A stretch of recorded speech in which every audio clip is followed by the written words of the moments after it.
I did some research online and turns out the average time it takes to build an MVP app is 4 months. And that's with efficient, experienced development teams who are building apps all day, every day. And that's for the most basic types of apps. Other average timeframes were much higher. Add to that the average price tag to build an MVP app, which varies, but is most commonly listed around $75,000, and you've got one heck of a project on your hands. So what happens when you want to build an app in, let's say, 3 months without spending tens of thousands? Is it even realistic? Well, in this video, I'm going to show you that not only is this possible, but how to make that happen. Here's what I would do if I only had 3 months to build an app. I first want to mention the tool that we like to use for building applications. We personally love to work on Bubble. We've been using it for years with our own business as well as with our clients and their businesses.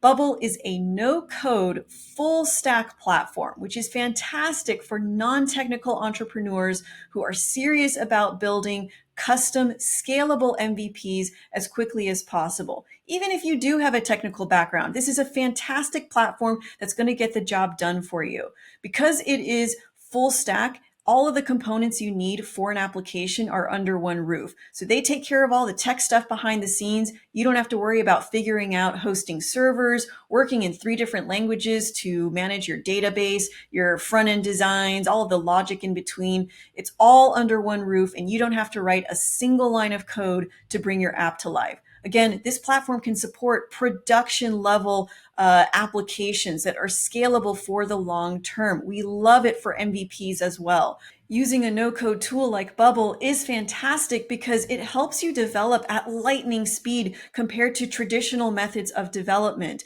You can test faster, you can iterate through your different versions faster, and most importantly, if you don't know how to code, you can stay in control of your application. You remain in the driver's seat because you are the one that's building it. You will be able to understand it, and you can make changes as you go without having to depend on other developers, paying them more money, getting back on their schedule, getting the vision lost in translation. You can avoid all of that by building on a system that's easy for you to understand, but powerful enough to support the lifetime of your application. Now, just because it's no code doesn't mean that there isn't a learning curve. Of course, there's still learning that needs to happen. There's best practices you want to follow. There's strategies to employ, just like anything else.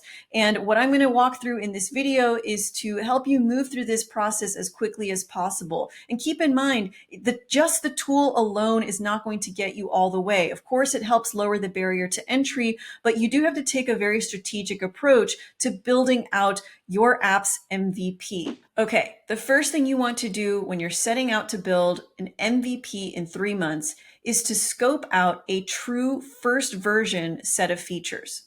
If you try to build out the 10-year vision of the application from the beginning, you're setting yourself up for disappointment and failure. You have to be realistic about, number one, what is achievable within a 3-month time frame, and number two, what actually matters to build now versus later. Think about the features that are absolute must-haves. These are the non-negotiables, right? They serve the core purpose of the application that you need to get out there before anything else. The stuff that you want to get immediate feedback on so that every iteration you're moving forward from there makes sense. You're smarter with all of the adjustments that you're making, right? And you're not just guessing.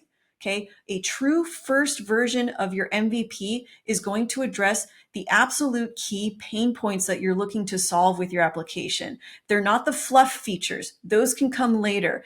Taking the time to scope out an MVP is also going to help you stay focused, right? The last thing you want to do is put energy into features that don't matter right now. You need to address things that are actually going to solve problems. Something that we commonly see people get too distracted by too early are the aesthetics of the application. Now, I'm not saying the first version of your app can't be professional looking or organized or clean. Of course, we want it intuitive. It needs to make sense for your users. They need to feel comfortable and find it easy to move through. But we've seen too many times entrepreneurs getting distracted by making things too flashy too soon, when it's really not contributing to the entire reason your users are coming to the app in the first place. And the more disciplined you are with that scope, and I know it can be hard, right? It can be really hard to cut some features when you're excited to put it all together. But that's what's going to keep your momentum going. That's what's going to help you hit those milestones so that you actually launch an MVP in 3 months. Also, if you're interested in putting your app through an actual formulaic process to show you how to prioritize certain features, when to test different components, and how to prepare for your app's launch, check out our free workshop at coachingnocodeapps.com/workshop to be guided through that step by step. All right, so now you have your app scope. Now it's time to move into development. I want you to put your developer hat on and think like a developer. Even though there's no code here, there are very much best practices to follow and good habits to form early on. Okay, the most important thing, and I cannot stress this enough, is you must be organized from the start. Creating systems for yourself that help you stay organized in your development is going to be the difference between moving through things efficiently and actually launching an MVP in 3 months and working in a messy environment that's just going to slow you down, make your testing that much harder, and end up delaying your launch. Okay. Now, when it comes to organization, I'm talking about everything. And these can be systems that are unique to you, right? You do what works best for you. So labeling things, for example, all of your database fields, your visual elements, make things easy for you to find, make it consistent throughout the entire application. What if you need to bring somebody in to help you and you need to teach them these things? Make it as easy as possible. Your styling, right? So even if you're not focusing on making everything pixel perfect and super pretty, you still want to make things consistent. Your early versions of your application still need to be user friendly. They need to be easy to understand. You don't want your users to have to think too much when they're coming into the app for the first time. So what's going to help you with that is really following a style guide, even if it's a basic one. That way you're consistent in the way that your buttons look, your titles, all of your text, right? The way that you lay out your pages, you want to maintain some consistency there as well. You don't want your users to have to guess with every new page they land on, where to find the menus, where to find the button to get them out of there, right? Consistency is really key here. And there's really no aspect to the organization of your app that's too small. Do this from the start. I promise it's going to make a huge difference in the long run. And don't be afraid to document things for yourself. This is something that is going to help future you and potentially future team that you might bring into the application's, maintenance and management long term. The bigger your app gets, the easier it is going to be to start to forget things. And that's just the truth. It doesn't matter how organized the system is in general. Oftentimes functionality will be dependent on components that kind of live everywhere within the application. You have certain designs, multiple pages, server-side workflows, page workflows, specific data structures. So, help yourself by writing things down frequently too. Make it a habit to do kind of an unloading of all of the updates that you've done, on a nightly basis, on a weekly basis. Again, whatever works for you. You're going to find the rhythm around that. But do something.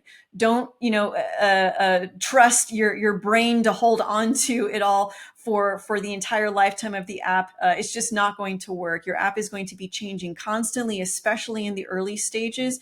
And yeah, it can be easy to forget, what are you still using, what's working, what's not, what's supposed to be removed, what have you already tested. And yeah, it's just kind of a way for you to kind of project manage yourself through it. And again, the earlier you do that, the earlier you form that habit and it just becomes second nature for you. The core feature set of your application should have already been figured out when you put together your app scope. Now, any application that is data-driven and interactive and requires user accounts is going to be dependent on a fundamental set of components that you must address first before you go into all of the custom stuff. Okay, so this is really important that you go through these things in this order because of those dependencies. So the first thing is your database structure. You have to have that figured out so that you know where things are going to be saved in your app. What tables are you going to need? What are your field structures going to look like? How are you going to create relationships, right? You can't save anything to the app if you don't have an architecture in place. The next thing is your page layouts. How are you going to organize your designs to present things back to your user? Where is everything going to live? What kind of a navigation or menu system are you going to set up so that people can move from screen to screen?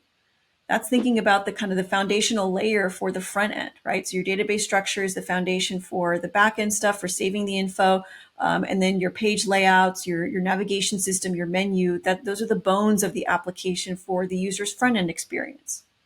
And then user onboarding. This is something that we actually consider to be critical core that needs to be addressed very early on before custom functionality, because more often than not, you're going to have user accounts and in different flavors too. So it might be a simple, single user registration. There might be a team environment, a company environment. There might be invitations, confirmations, emails, phone numbers, all sorts of things. But you can't test your application until you have the ability to run as a user, let alone as a user with different roles and permissions. So those things, no matter what type of app you're building, you've got to address those first, because that's going to be the building block that everything is going to be dependent on moving forward from there. Really important to go in that order. Otherwise, you're going to end up going back and forth a lot more, reworking things, hitting ceilings, going through testing that is just not working for you. And really, it's going to end up delaying your launch. Remember, we're trying to build an app in 3 months here. So let's go through the building blocks in a sequence that's going to make the most sense to help you move through this efficiently. As a beginner building a custom MVP, I wouldn't recommend trying to do it in 3 months unless you're getting help in some way. For example, we help our own clients go from idea to first version app using our own process that compresses the development and launch timeframe. This ensures that everything is done correctly, quickly, and with accountability and support all along the way. If you don't opt for that level of help, I'd still encourage finding help in a way that aligns with your own needs, budgets, and goals, for example. Even basic courses will get you moving more quickly than nothing at all. But regardless, if you're trying to build and launch fast, I'd be misleading you if I didn't say that this was important. During this 3-month process, I'd also start doing basic user outreach in order to have test users lined up and waiting once the app goes live. I wouldn't run paid ads or take on any extensive marketing endeavors. I'd simply decide on 1 to 2 primary acquisition channels, then create a schedule to consistently reach out to potential users over a 4 to 6 week period of time. Early on, this would be more about doing unscalable outreach. Put simply, having conversations. And as I validated my messaging and app after launching, I'd transform those unscalable outreach methods into more scalable ones. The important thing is to have a pool of early test users ready, however, because if I were launching an app in 3 months, it would be the early version of the product. And I would want to immediately be able to intake user feedback and expend into the next version.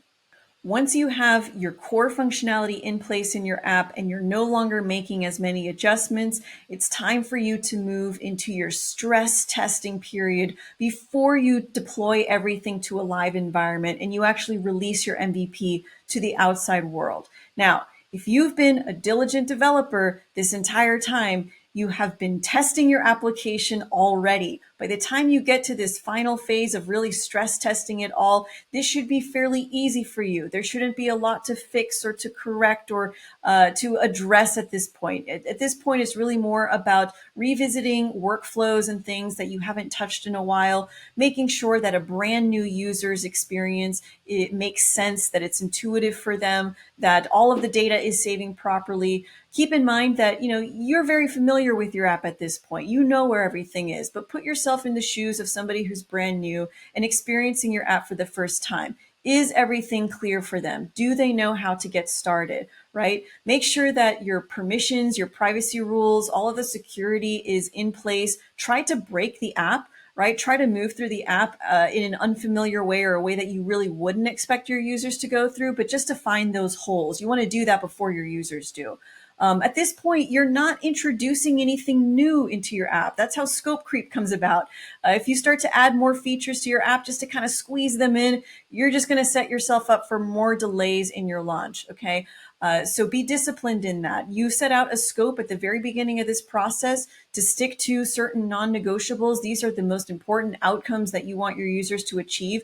Those are the things that you're going to be focused on when you're testing. Can they do those things? And of course, want to make sure that everything's working properly, everything looks clean and organized. And of course, take advantage of all of the testing tools that are available for you so that you can check every corner of the app. In Bubble, you have the issue checker, you have your server logs, you have your own database to verify that things are being saved properly. You have a whole section around privacy rules, that you want to set up to ensure that everything is locked down. Make sure that you test your app whenever you set up those privacy rules. It can be really easy to set up a rule that's too tight and ends up restricting too much access to data. You, of course, also have your debugger with the inspector and the step-by-step, inspector for your workflows to test things out in real time as they're designed on the page. So use these things to help you check absolutely everything. And that way you set yourself up for a much more successful launch of your MVP. So look, is it possible to launch a custom and scalable MVP in just a few months?